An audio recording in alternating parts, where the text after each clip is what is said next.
He looked her in the eye and laughed, sliding a check for $5,000 across the mahogany table. "Take it," he sneered. "It's more money than you've ever seen in your life. Go find a nice, simple man who likes simple women." He signed the divorce papers with a flourish, convinced he was shedding dead weight. He had no idea that the pen he was holding was manufactured by a subsidiary of her family's company.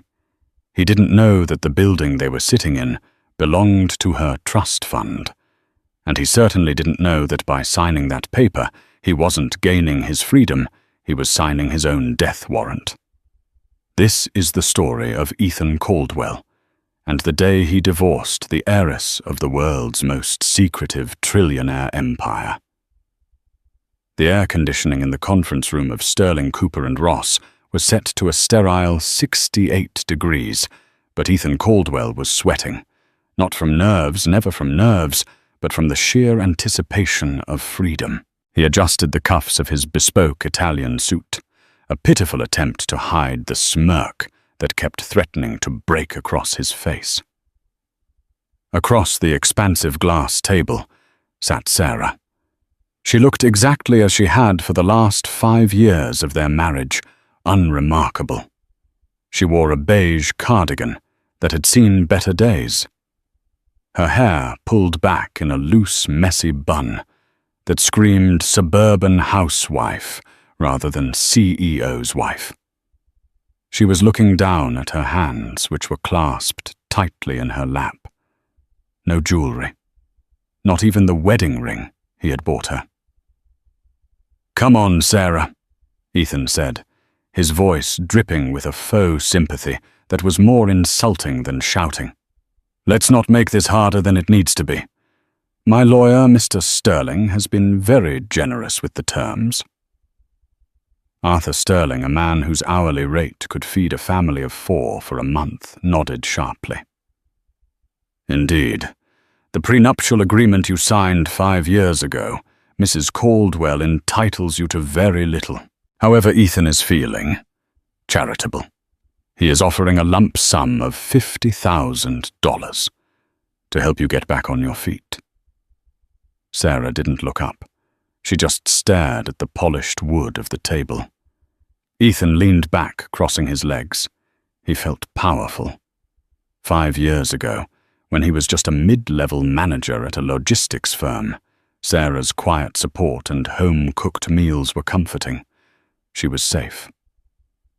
But now he was the CEO of Caldwell Dynamics.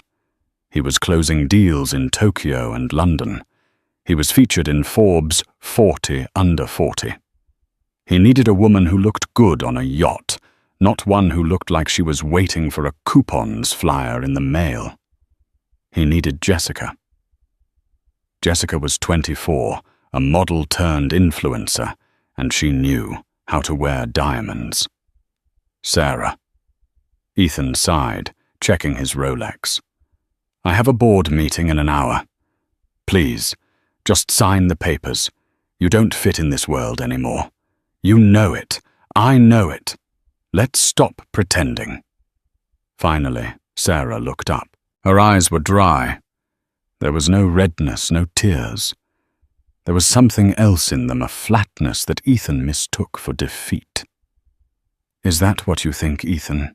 she asked softly. "That I don't fit in your world? Look at you."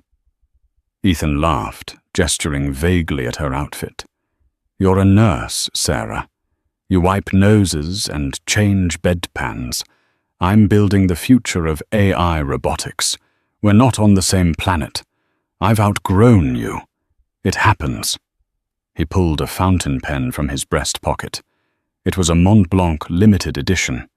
He loved that pen. He uncapped it and slid the divorce decree toward her. "Sign it.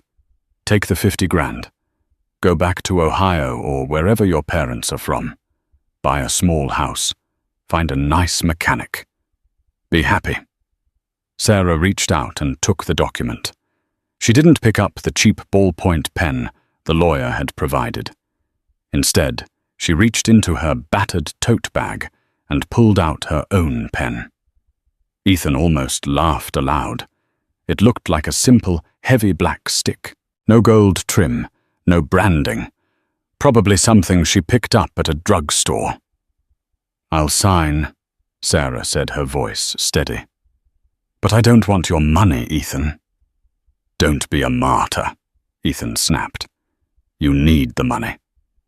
"I really don't," she replied.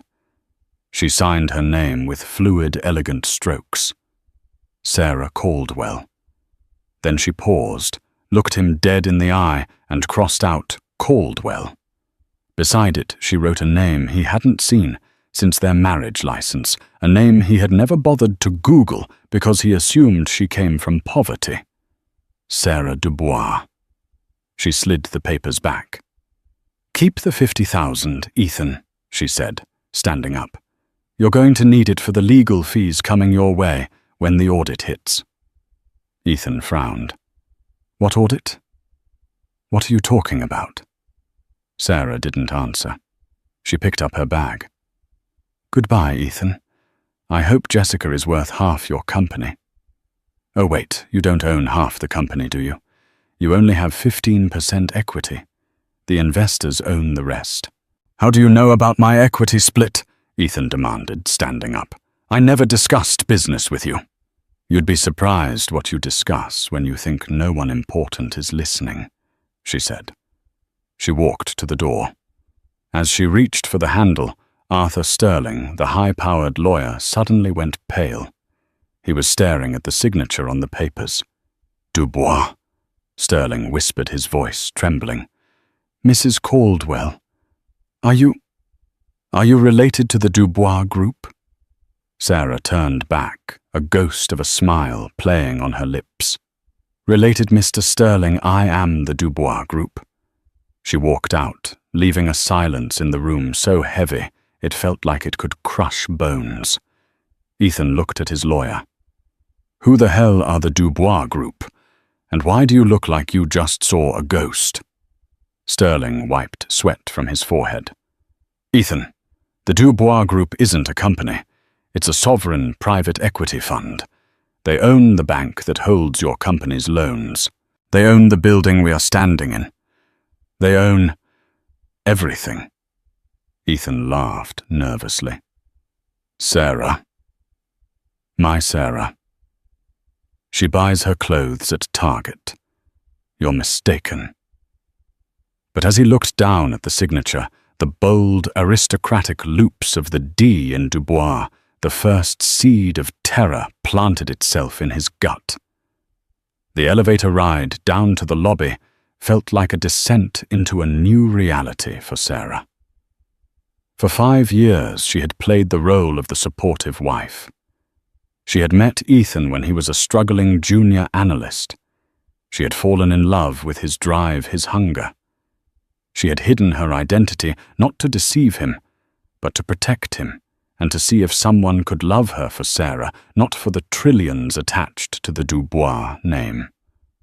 Her father, Alexander Dubois, the patriarch of the European banking cartel that quietly dictated global economies, had warned her.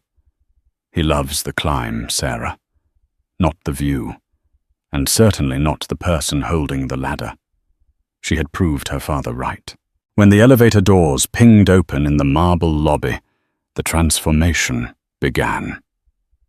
Sarah walked past the security desk. The guard, usually dismissive of the woman in the beige cardigan, suddenly straightened up. He tapped his earpiece. "Target is moving. Initiate Protocol 0. Sarah pushed through the revolving doors and stepped out onto the bustling New York street. The humidity hit her, but so did the familiar hum of power. A black Mercedes Maybach pulled up to the curb, ignoring the no stopping sign. The traffic police officer started to walk over, saw the diplomatic plates, and immediately turned around, pretending he saw nothing. A man in a sharp charcoal suit stepped out of the rear passenger side. He was older, with silver hair and eyes that missed nothing. It was Henry, her family's consigliere, and her personal protector since childhood. "Ms. Sarah," Henry said, bowing his head slightly. He didn't look at her clothes. He looked at her eyes. "Is it done?"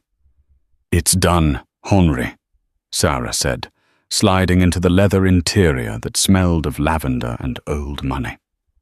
"Did he take the bait? He signed. He mocked me. He offered me $50,000. Henry chuckled darkly as he closed the door and settled into the front seat. $50,000. That wouldn't cover the fuel for your jet for a weekend. The insolence is almost impressive." "Where to, madame?" the driver asked. "The penthouse," Sarah said, leaning back and pulling the pins out of her hair, letting the golden waves fall over her shoulders. "And Henry, get me a secure line to the board of directors at Caldwell Dynamics." Henry tapped on a tablet. "Already done. I took the liberty of freezing their credit lines 10 minutes ago. The notification should be hitting his inbox right about now." Back in the conference room, Ethan's phone buzzed. Then it buzzed again. Then it began to vibrate incessantly, a swarm of angry bees in his pocket. "Ignore it," he muttered, still staring at the divorce papers. "Sterling explained this to me. Sarah is a nurse. Her dad was a librarian or something." "Did you ever meet him?" Sterling asked, typing furiously on his laptop. "No, he died before we met. She said he left her a small collection of books." "A collection of books." Sterling repeated, his face grey. He turned the laptop screen toward Ethan. "Ethan, look at this." Ethan squinted at the screen. It was a wiki page, but one of those locked corporate intel pages. House of Dubois, assets under management. Undisclosed estimated $4 trillion. Key figures. Alexander Dubois, deceased. Sole heir. Sarah Evelyn Dubois.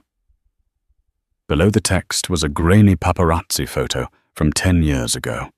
It showed a young woman stepping off a yacht in Monaco, flanked by royalty. She was wearing diamonds, a couture gown, and sunglasses. But the jawline, the nose. It was Sra. "No," Ethan whispered. "This isn't real. She cooked pot roast. She clipped coupons. Rich people are eccentric, Ethan. They do that to test people," Sterling yelled, losing his composure. "You just divorced the richest woman in the Western Hemisphere, and you offered her 50 grand. Do you know what this means?" Ethan's phone rang again. This time he looked at the screen. It was his CFO, Mike Ross. Ethan answered, his hand shaking. "Mike, not a good time! Ethan!" Mike was screaming. "What the hell is going on? Our corporate accounts just locked up. Chase Goldman, everybody. I just got a call from the Relentless Acquisition Department at Vanguard. They said our credit facility has been revoked due to a conflict of interest with the primary stakeholder." "Who is the primary stakeholder?" Ethan demanded, loosening his tie. "We don't have a single majority shareholder." "We do now," Mike yelled. "A holding company called Aurelius LLC just bought out the 3 major venture capital firms that backed us. They bought the debt, Ethan. They own the debt, and they are calling it in. Immediately." "Who is Aurelius LLC?" "I don't know, but the fax came through, signed by the director." "Read me the name, Mike." There was a pause on the line. "It's signed S. Dubois." Ethan dropped the phone. It hit the carpet with a dull thud. The room spun. Aurelius. Sarah used to read Marcus Aurelius before bed. He had made fun of her for reading boring philosophy. "She's killing the company." Ethan realized, his voice hollow. "She's not suing me. She's deleting me." Sterling slammed his laptop shut. "Ethan, I can't represent you anymore." "What?" Ethan stared at him. "We have a retainer. Conflict of interest, Sterling said, grabbing his briefcase. My firm. We lease our offices in London and Hong Kong from the Dubois estate.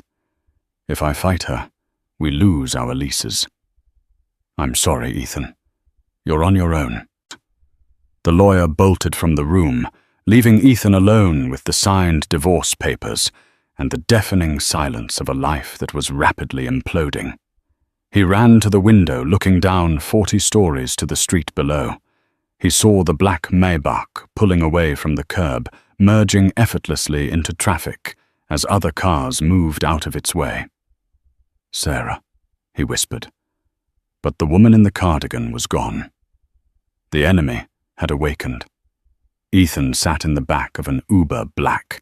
His corporate driver had mysteriously gone off duty 20 minutes ago, staring at the passing lights of Manhattan. His phone was a brick of bad news. Emails from suppliers cancelling contracts, texts from board members demanding emergency meetings, and 3 missed calls from his mother asking why her supplementary credit card had been declined at the grocery store.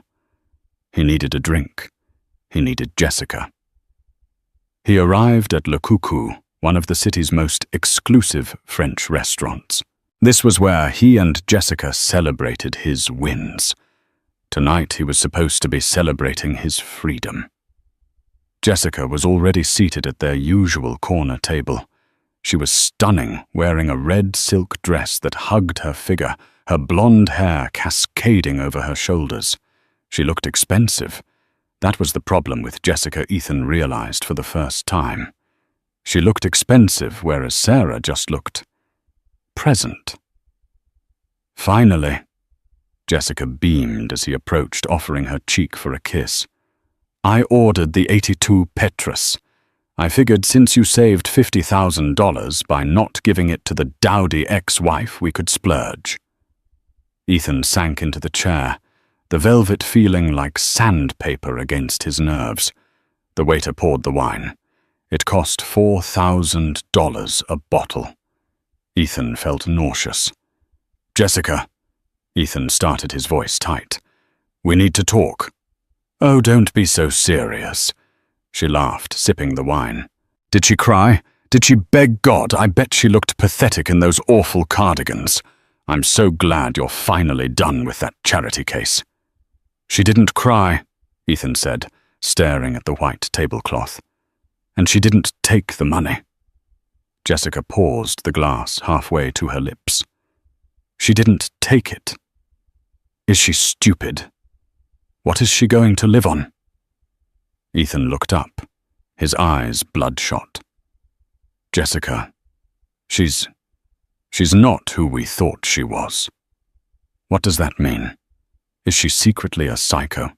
She's Sarah Dubois. Jessica blinked. Okay. And I'm Jessica Miller. What's your point?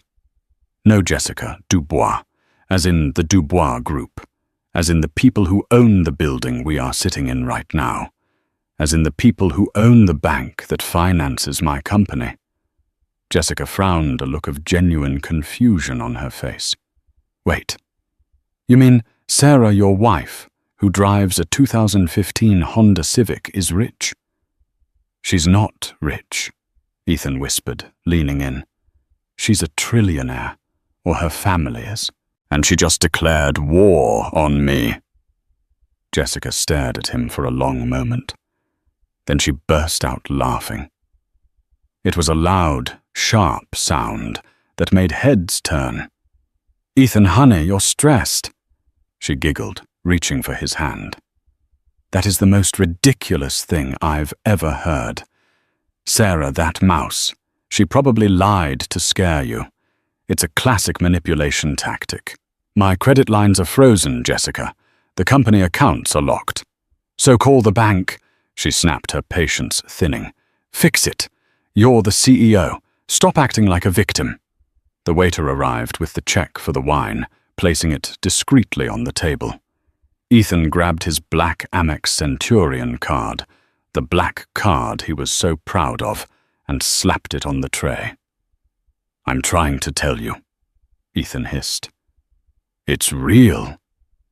The waiter returned 30 seconds later, looking uncomfortable. Mr. Caldwell. The card was declined. Ethan felt the blood drain from his face. Try it again. It's an unlimited limit. We tried it twice, sir. The code returned is card stolen, lost. Confiscate immediately. Jessica's eyes widened. She looked at the card, then at Ethan. The dynamic at the table shifted instantly. The admiration in her eyes evaporated, replaced by a cold, calculating assessment. Do you have another card? She asked sharply. I have my personal visa. He handed it over. The waiter returned. Declined, sir. Silence stretched between them. The bustling noise of the restaurant seemed to fade into a high-pitched ringing in Ethan's ears. You have no money, Jessica stated. It wasn't a question. It's temporary, Ethan pleaded. It's just a hold. I'll sort it out in the morning. Sarah is just playing games. Jessica stood up. She picked up her clutch. She didn't look angry. She looked bored. Where are you going? Ethan asked, panic rising. I'm not doing this, Ethan, she said, smoothing her dress. I signed up for the CEO of Caldwell Dynamics, not a guy who can't pay for dinner. Call me when your cards work. Jessica, you can't just leave me here. She looked down at him, her expression icy. You left your wife of 5 years because you thought you could do better. Don't act surprised when karma walks in wearing high heels. Handle the bill, Ethan. She walked out. Ethan was left alone. He looked at the waiter, then at the $4,000 bottle of wine, mostly full. I need to make a phone call, Ethan stammered. I'll have security wait with you, sir, the waiter said politely, but his eyes were hard. Ethan pulled out his phone. He didn't call his lawyer. He didn't call his parents. He dialed the one number he had deleted from his contacts 2 hours ago. Sarah. It rang once, twice. Then a voice picked up. But it wasn't Sarah. Mr. Caldwell, came the smooth, deep voice of Henri. Ms. Dubois is currently indisposed. She is having a late supper with the Prince of Liechtenstein. Can I take a message? Let me speak to her, Ethan shouted, not caring about the staring diners. Tell her she can't do this. This is illegal. Financial abuse. Mr. Caldwell, Henri said, his voice dropping an octave. You signed a waiver of rights to all marital assets in exchange for a clean break. As for the company, you should really read the fine print of your initial angel investment contract from 5 years ago. The one with Blue Heron Ventures. What about it? Blue Heron is a shell company for Ms. Dubois's charitable trust. She didn't just support you emotionally, Ethan. She funded you. Every dollar. She made you. And as the contract states, the primary investor reserves the right to liquidate assets in the event of gross mismanagement or moral turpitude. Ethan couldn't breathe. Sarah hadn't just been his wife. She had been his boss for 5 years, and he had treated her like a servant. Henri, Ethan begged, his voice cracking. Please, I'm at a restaurant. My cards. Yes, we received the notification, Henri said calmly. It appears you are experiencing a liquidity crisis. Perhaps you should try washing dishes. I hear it builds character. Goodbye, Mr. Caldwell. The line went dead. Ethan looked up at the security guard looming over him. Is there a problem, sir? The guard asked. Ethan put his head in his hands. Yes, I think my life just ended. The next morning, Ethan didn't go to the office. He was summoned. He had spent the night sleeping in his office on the leather sofa because the electronic key fob to his penthouse apartment had stopped working. The doorman, a man Ethan had never tipped in 3 years, had simply shrugged and said, Building management orders, Mr. Caldwell. The lease has been terminated. Now, wearing the same wrinkled suit from the day before, Ethan walked into the boardroom of Caldwell Dynamics. It was full, but not with his usual board members. The tech bros and Silicon Valley investors were gone.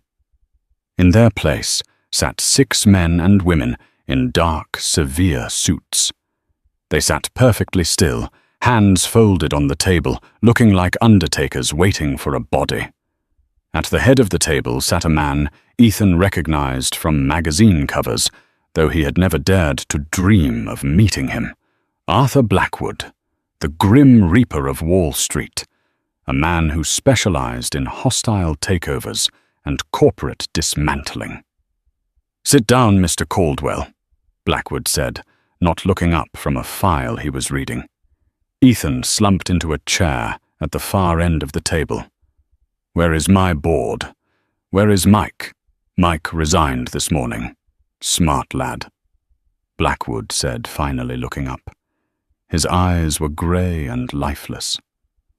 "As for the board, they have sold their controlling interests to Aurelius LLC as of 4:00 a.m. this morning. You are looking at the new ownership. You can't do this," Ethan said, trying to summon some of his old CEO bravado. "I founded this company.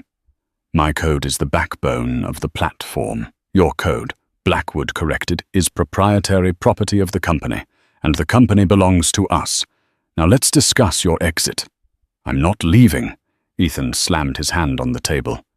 "I have a contract," Blackwood signaled to an assistant who slid a single piece of paper toward Ethan. "You have a moral clause in your employment agreement, Ethan.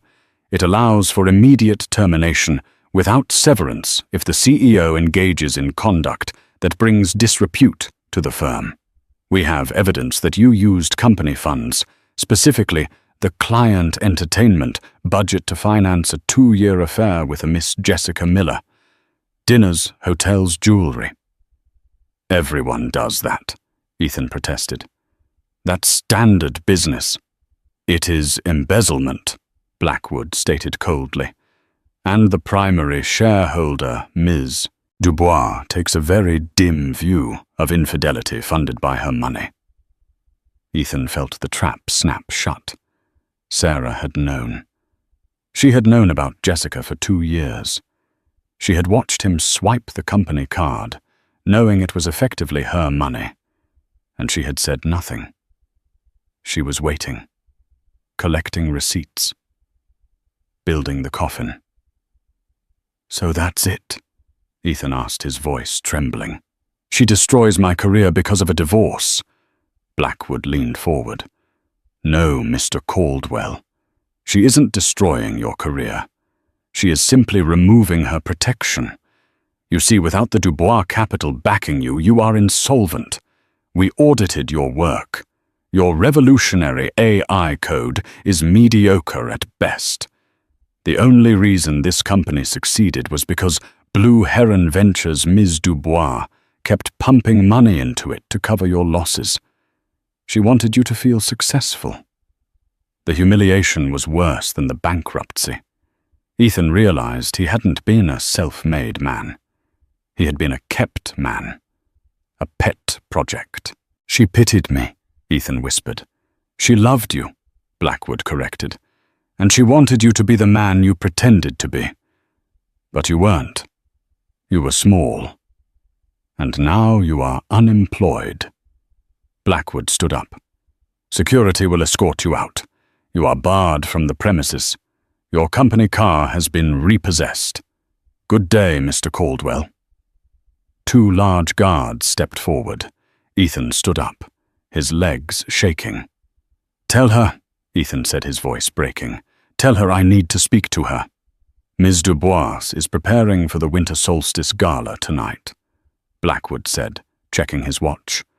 "I doubt she has time for past investments."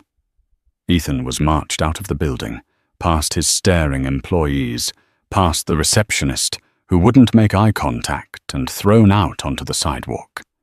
He stood there holding a cardboard box containing a stapler and a framed photo of himself. It started to rain. The Winter Solstice Gala was the event of the New York social calendar. It was held at the Metropolitan Museum of Art. Tickets cost $50,000 a plate, and even if you had the money, you couldn't just buy one, you had to be invited.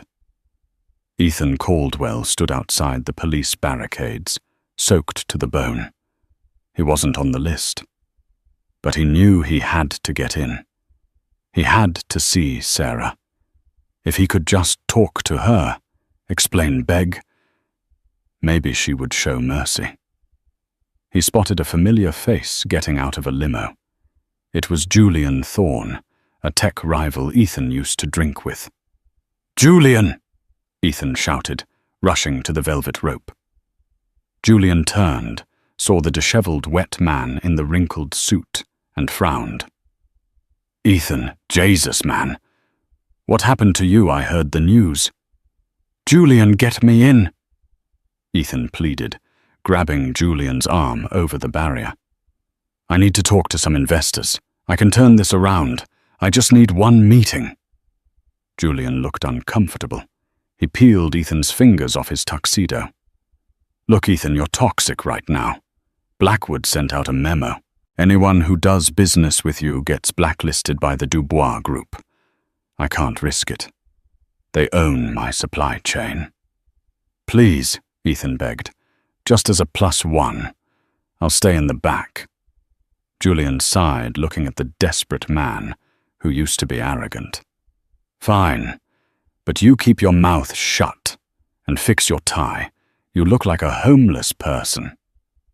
Ethan slipped past security as Julian's guest. He rushed to the bathroom, dried his hair under the hand dryer, and tried to smooth out his suit. He looked gaunt, haunted. But he was in. The Temple of Dendur was transformed into a glittering wonderland of ice sculptures and diamonds. The air smelled of expensive perfume and old money. Ethan grabbed a glass of champagne from a passing tray, downing it in one gulp to steady his nerves. He scanned the room. He saw senators, movie stars, oligarchs, and then the room went silent. The chatter stopped. The music faded. All eyes turned toward the grand staircase. "Ladies and gentlemen," the announcer's voice boomed, "the chairwoman of the evening, Miss Sarah Dubois." Ethan looked up, and his breath stopped. Descending the stairs was a woman who looked like a queen. She wore a gown of midnight blue velvet that shimmered like the night sky cut low to reveal a diamond necklace that must have been worth more than Ethan's entire company. Her hair, usually messy, was styled in sleek Hollywood waves. Her posture was regal commanding. But it was her face that struck him. The shyness was gone. Her eyes swept over the room with a cool, benevolent indifference. She wasn't hiding anymore. Ethan felt a physical pain in his chest. This was the woman he had called simple. This was the woman he had told to find a mechanic. She reached the bottom of the stairs, and the room erupted. People didn't just clap. They bowed. Men who Ethan considered titans of industry were rushing to kiss her hand. "Sarah," Ethan yelled, the alcohol and desperation taking over. He pushed through the crowd. "Sarah!" People gasped, stepping back, as the disheveled man stumbled toward the heiress. Security guards started to move in, but Sarah raised a hand, stopping them. She turned to face him. The crowd formed a circle, watching the train wreck unfold. Ethan stopped 3 feet from her. Up close, she was even more intimidating. She smelled of jasmine and power. "Ethan," she said. Her voice wasn't angry. It was calm, disappointed. "You shouldn't be here." "Sarah, please," Ethan panted. "We need to talk. This has gone too far. You've ruined me." "I haven't done anything to you, Ethan," she replied softly. I simply stopped holding you up. You fell on your own. I was your husband, he shouted, tears mixing with the rain on his face. Doesn't that mean anything? It meant everything to me, Sarah said, and for a second her voice wavered. I hid who I was because I wanted to be sure you loved me. Not the money, not the power, just Sarah. She took a step closer, her eyes searching his. And for 5 years I waited. I waited for you to ask me about my day. I waited for you to be kind when you were stressed. I waited for you to look at me the way you looked at that reflection of yourself in the mirror. But you never did. I can change, Ethan sobbed, falling to his knees. The humiliation was total. He was kneeling before her in front of the New York elite. I'll sign a post, Nup. I won't touch the money. Just take me back. Please, I have nothing. Sarah looked down at him. There was no malice in her face, only a profound sadness. She looked at him like one looks at a wounded animal that cannot be saved. You had everything, Ethan, she whispered loud enough for the silent room to hear. You had a woman who would have burned the world down for you, but you wanted a model and a sports car. She signaled to Henri, who was standing in the shadows. Remove him, she said quietly. Gently. He's had a hard day. Sarah. No, Sarah, Ethan screamed as 2 massive guards hoisted him up by his arms. As they dragged him away, kicking and screaming, Sarah didn't look back. She turned to the crowd, composed herself, and smiled. Shall we proceed with the auction? She asked. The crowd applauded, turning their backs on Ethan Caldwell. He was dragged out the side door and thrown into the alley behind the museum. He landed in a puddle mud, splattering his face. He lay there for a moment, staring up at the rain. He reached into his pocket and felt the only thing he had left. The fountain pen she had given him for their first anniversary. It was cheap. Plastic. He uncapped it. It was dry. Suddenly a pair of shiny black dress shoes stepped into his field of vision. Ethan looked up. It was Henry. The old man was holding an umbrella, looking down at Ethan with a mixture of pity and disgust. Ms. Dubois wanted you to have this, Henri said. He dropped an envelope onto Ethan's chest. Ethan sat up, shivering, and tore it open. Inside was a check. It was for $50,000, and a note written in that elegant, looping handwriting. To help you get back on your feet. Find a nice, simple life. S. Dubois. Ethan stared at the check. The exact amount he had offered her to leave. The irony tasted like ash in his mouth. He looked up to say something, but Henri was already gone. The heavy steel door of the museum slammed shut, locking the warmth and the light inside, leaving Ethan alone in the cold, dark alley. He laughed then, a broken, jagged sound. He had signed the papers mocking her, and now the ink was dry, and the story was over. 6 months had passed since the night Ethan Caldwell was thrown into the mud outside the Metropolitan Museum of Art. The $50,000 check Sarah had given him was gone, swallowed not by luxury, but by debts he hadn't known existed. When the Dubois Group blacklisted him, they didn't just stop him from getting a CEO job, they made him radioactive. His credit score was decimated, his assets seized by creditors, and his reputation shattered by a series of leaked articles detailing his incompetence. Now Ethan lived in a cramped, moldy studio apartment in Newark, New Jersey. The man who once wore bespoke Italian suits now wore a grease-stained uniform with the name Eddie stitched on the pocket. He worked the night shift at a logistics warehouse, ironically moving boxes for a company that competed with the empire he used to run. It was 400 a.m. on a rainy Tuesday when Ethan clocked out. His hands were blistered, his back ached, and his spirit was broken. He walked to his rusted 2008 sedan, the only car he could afford with cash, and found a man leaning against the driver's door. The man was tall, gaunt, and dressed in a trench coat that cost more than Ethan's entire year of rent. He was smoking a thin cigar, the embers glowing orange in the dark parking lot. "Excuse me," Ethan grunted, too tired to be polite. "You're leaning on my car." The man smiled. It was a predatory smile, all teeth and no warmth. "Ethan Caldwell, the man who threw away a kingdom for a trinket." Ethan froze. He hadn't heard his full name spoken with that kind of reverence or mockery in months. "Who are you?" "My name is Conrad Voss," the stranger said, flicking the cigar ash onto the wet pavement. "And I am the only friend you have left in this world." Ethan scoffed, unlocking his door. "I don't have friends, Mr. Voss, and unless you're here to offer me a shift supervisor position, I'm going home to sleep." Voss chuckled softly. "I can offer you something better than sleep, Ethan. I can offer you retribution." Ethan paused, his hand on the door handle. The word hung in the damp air. Retribution. Sarah Dubois destroyed my life, too. Voss said, his voice dropping to a conspiratorial whisper.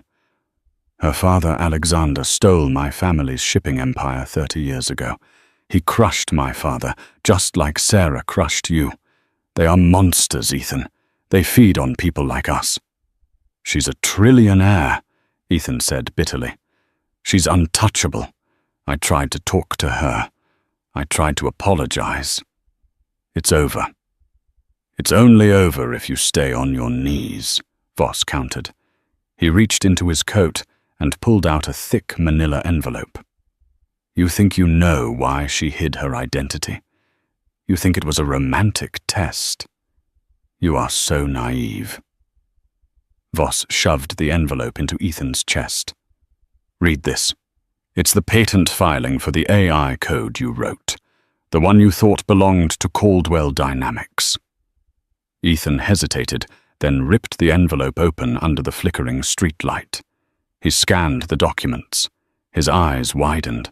The patent for the core algorithm, his life's work, wasn't filed under Caldwell Dynamics. It was filed 5 years ago, a week after his wedding under Dubois Aurelius Technologies. "She didn't just fund you, Ethan," Voss hissed. "She stole your intellectual property before you even wrote the final line of code. The prenup you signed, it gave her ownership of anything you created during the marriage. That AI, it's currently generating $40 billion a year for her European servers. She didn't divorce you because you were a bad husband. She divorced you because the product was finished and she didn't need the developer anymore." The world tilted on its axis.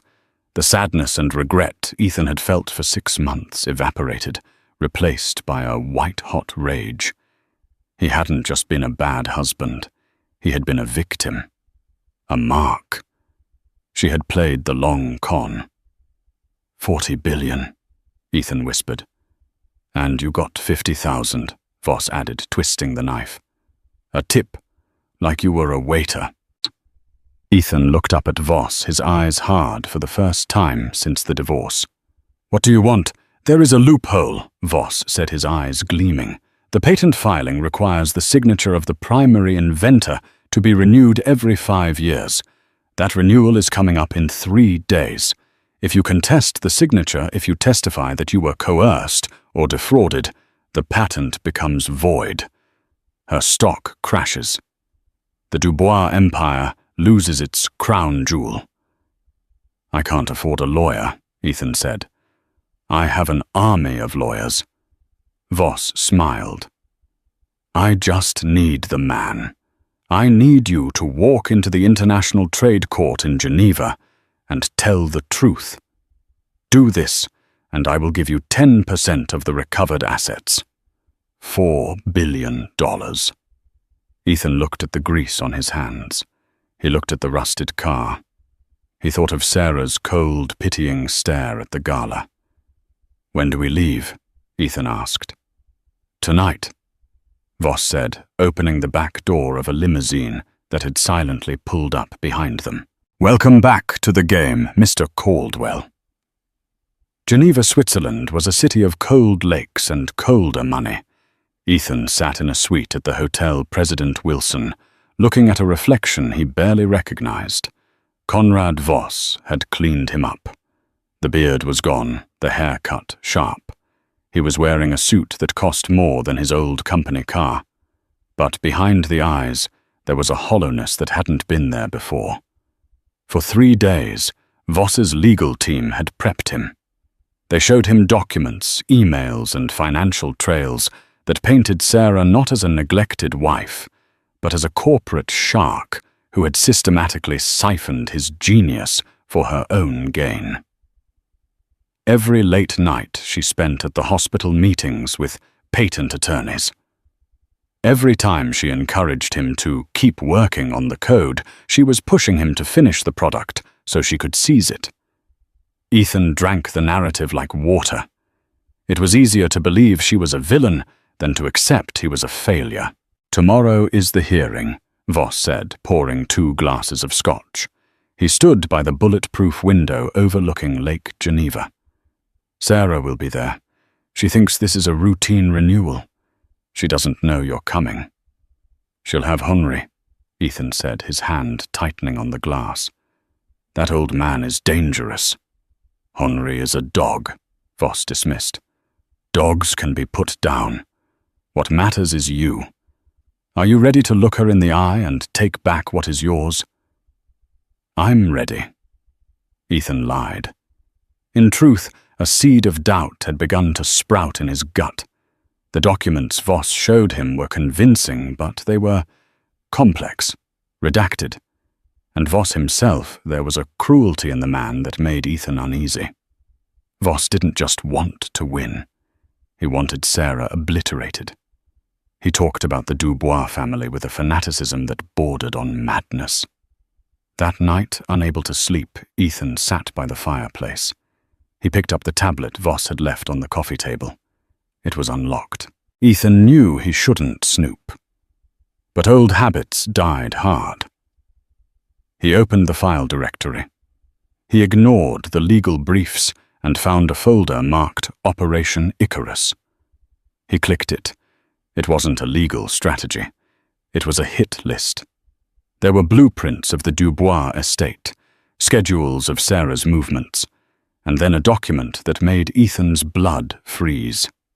Memorandum of Understanding between Conrad Voss and the Voronov Syndicate. Subject: liquidating the Dubois asset. Details upon the voiding of the AI patent. The Dubois stock protection protocols will disable for 24 hours. During this window, Voronov mercenaries will initiate a kinetic strike on the Geneva courthouse. Target S. Dubois. Primary objective elimination. Ethan dropped the tablet. This wasn't about a lawsuit. This wasn't about money. Voss was using Ethan to lure Sarah out of her fortress, to distract her legal team and security with a patent dispute so he could kill her. The patent theft story was a fabrication, a lure. Voss needed Ethan to be the bait. Ethan stood up, his heart hammering against his ribs. He hated Sarah for hiding the truth. He hated her for the humiliation. But he didn't want her dead. And he certainly didn't want to be an accessory to murder. He moved to the door, but it opened before he could touch the handle. 2 massive men in tactical gear stood there. Behind them was Voss, still smiling, but the smile no longer reached his eyes. "Going somewhere, Ethan?" Voss asked softly. "You're going to kill her," Ethan whispered, backing away. "The patent, it's all a lie. The patent is real enough to get her into the courtroom." Voss shrugged, stepping into the room. But yes, the endgame is finality. The Dubois family destroyed my father. I will not just take their money. I will end their bloodline. I won't do it, Ethan said. I won't testify. Oh, you will, Voss said, nodding to the guards. One of them pulled out a syringe. We have ways of ensuring compliance. Besides, you don't need to speak much. Just sit there, look angry, distract Henri. My men will handle the rest. The guard lunged. Ethan tried to fight. He threw a heavy crystal ashtray, striking one guard in the temple, but he was a coder, not a fighter. The second guard tackled him, pinning him to the plush carpet. The needle went into his neck. Darkness rushed in. The last thing Ethan heard was Voss's voice. Make sure he looks presentable for court. We have a show to put on. Ethan woke up in a holding cell behind the Grand Tribunal of Geneva. His head was pounding, his limbs heavy. He was dressed in his suit, sitting on a bench. The door opened. A corrupt bailiff, paid by Voss, grabbed his arm. It's time, Mr. Caldwell. He was marched down a marble hallway. He tried to speak, to yell, but his tongue felt thick, likely a side effect of the drug. He was groggy, pliable. They pushed him through heavy oak doors into the courtroom.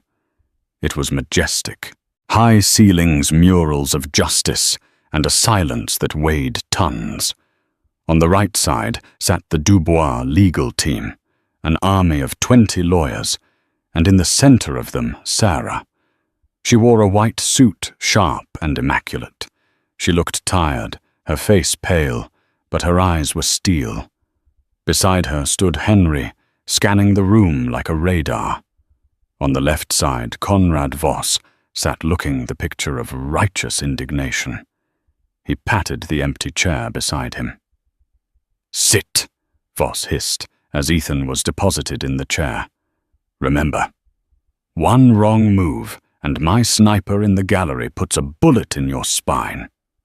Then he shoots her. Ethan looked up at the gallery. It was packed with press and spectators. He couldn't see a sniper, but he knew Voss wasn't bluffing. The High Judge banged his gavel. Case 90221, Dubois Aurelius versus Caldwell. Challenge of patent validity. The proceedings began. Voss's lead lawyer stood up, spinning a tale of woe. He painted Ethan as the brilliant, downtrodden genius, and Sarah as the Black Widow. Ethan stared across the aisle. Sarah was looking at him. She wasn't looking at him with anger. She was looking at him with confusion. She knew the patent story was fake. She knew she had funded him fairly. She was trying to figure out why he was doing this. Then her eyes narrowed. She looked at his dilated pupils. She looked at the way he was gripping the table, his knuckles white. She leaned over and whispered to Henri. Henri stiffened. He slowly turned his head, not looking at Ethan, but scanning the upper gallery. Mr. Caldwell, the judge boomed. Please stand and state your claim. Do you assert that your signature on the assignment of rights was forged or coerced? This was it. The moment.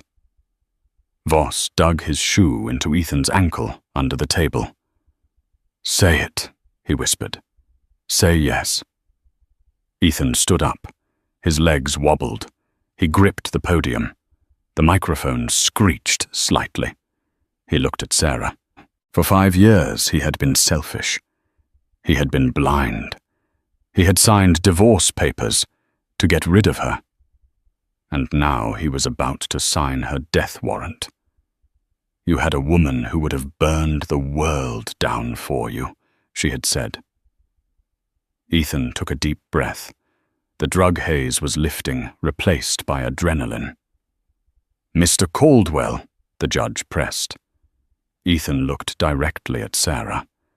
He saw the sniper in his peripheral vision, a glint of a lens in the shadows of the upper balcony. No, Ethan said. The courtroom gasped. Voss froze. "Excuse me," the judge asked. "My signature was not coerced," Ethan said, his voice gaining strength. "Sarah Dubois. Sarah Dubois is the most honorable woman I have ever known. She funded me. She supported me. This lawsuit is a lie." Voss lunged for him. "He's drugged. He's unstable." Ethan dodged Voss's hand and shouted, pointing at the balcony. "Henri top, left balcony, shoot some more shooter." Henri didn't hesitate.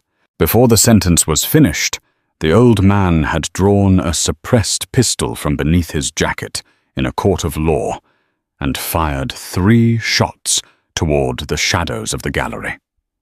Chaos erupted. Screams filled the air.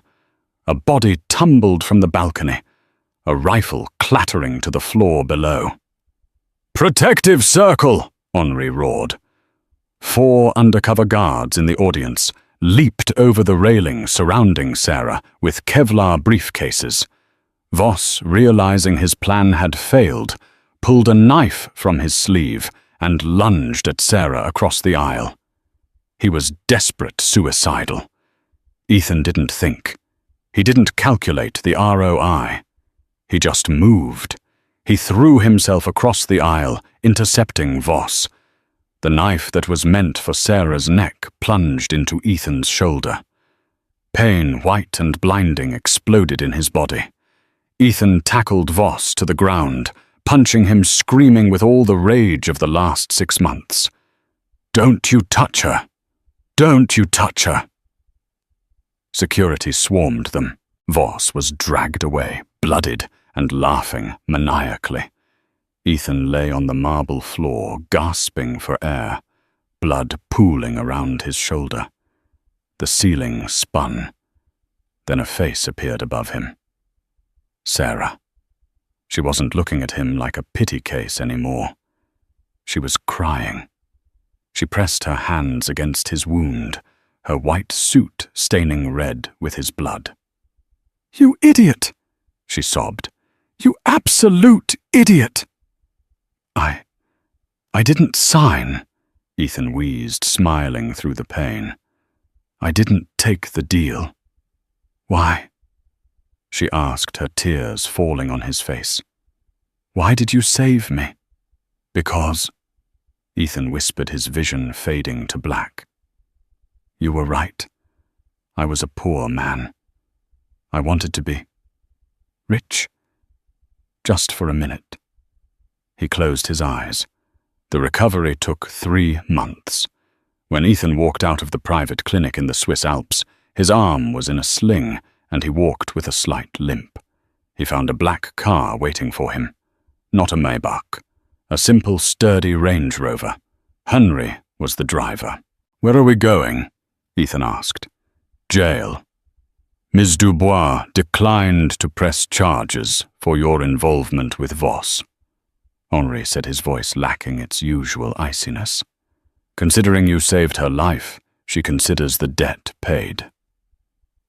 They drove in silence for an hour, winding through the mountains until they reached a small, picturesque village. Henri stopped in front of a cozy, timber-framed cottage with a view of the valley. It was beautiful, simple. "This is yours," Henri said, handing him a set of keys. "The deed is in your name. There is a workshop in the back, fully stocked. Tools, engines, old motorcycles, just like you used to talk about before you decided you wanted to be a CEO." Ethan took the keys. "And Sarah. Ms. Dubois is in Singapore, running the world." Henri paused. "She wanted you to know that she forgives you, but she cannot forget. Some bridges once burned cannot be rebuilt. But that doesn't mean you can't build a new house." Henri got back into the car. "Wait," Ethan said. "Did she leave a note?" Henri smiled, a genuine smile this time. "No note, Mr. Caldwell. Just the keys. She figured you were done with paperwork." Ethan watched the car drive away. He turned and looked at the cottage. He walked to the door and unlocked it. Inside it smelled of pine and sawdust. It was quiet. It was peaceful. He walked to the back workshop. There was an old 1960s Triumph motorcycle on the lift waiting to be restored. Ethan Caldwell took off his sling. He picked up a wrench. He felt the weight of the cold steel in his hand. It felt real. It felt better than a Mont Blanc pen. He wasn't a billionaire. He wasn't a CEO. He was alone. But for the first time in his life, as he looked out the window at the mountains, Ethan Caldwell felt like a rich man. Ethan Caldwell's journey proves that sometimes you have to lose everything to find out who you really are. He wanted the world, but he couldn't handle the woman who owned it. In the end, his redemption didn't come from money or power, but from a single act of selfless courage. He didn't get the girl back because real life isn't a fairy tale. But he got his soul back. And maybe, just maybe, that's worth more than $1 trillion. What do you think? Did Sarah let him off too easy? Or did Ethan finally earn his peace? Let me know in the comments below. If this story hooked you, please hit that like button and subscribe for more dramatic tales of betrayal and redemption. Thanks for watching.